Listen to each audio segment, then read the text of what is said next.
The 7 costly mistakes people make when turning their big idea into a business or when branding or rebranding anything.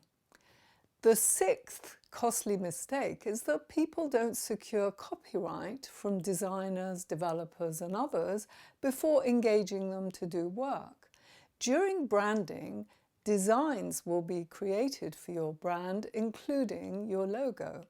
You should not enter into agreements to have designs or websites or software built to launch your idea without first considering what the IP implications of that agreement will be. Will you own the asset you're paying to have created for you? Don't assume that you will own the copyright in something just because you're paying for it. The law quite clearly says that the creator of a work is the copyright owner. This is the position in most common law countries, if not universally worldwide.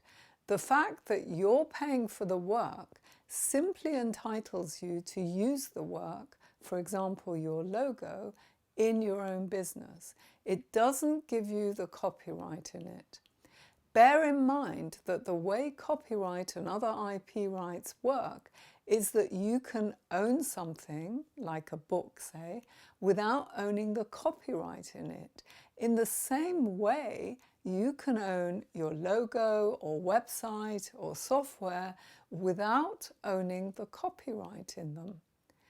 When you don't own the copyright to something, then it means you can't sell the rights in that work to others. For example, you wouldn't be able to exploit software by giving licenses of it to other businesses.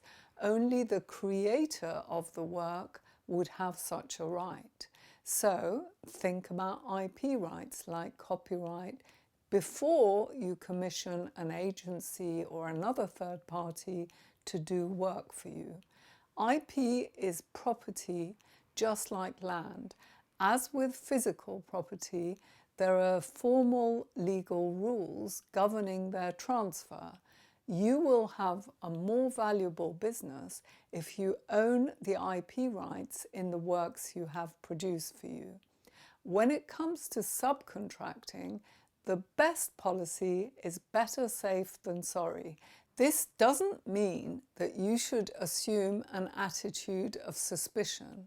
It just means not leaving loopholes in key aspects of the transaction, such as IP. Whether you're a website owner hiring a web designer, subcontracting a content writer, an author hiring an editor or cover designer, hiring an artist for images and sketches, a logo designer, ad banner creators, etc., etc., you should always outline ownership in writing before you use that third party. A benefit of working with us to fine-tune your brand strategy before turning to visual design work is that Brand Tuned gives you the right documents to use when working with creatives. If you choose to work with your own designer afterwards, that is, rather than using our creatives for your visual identity.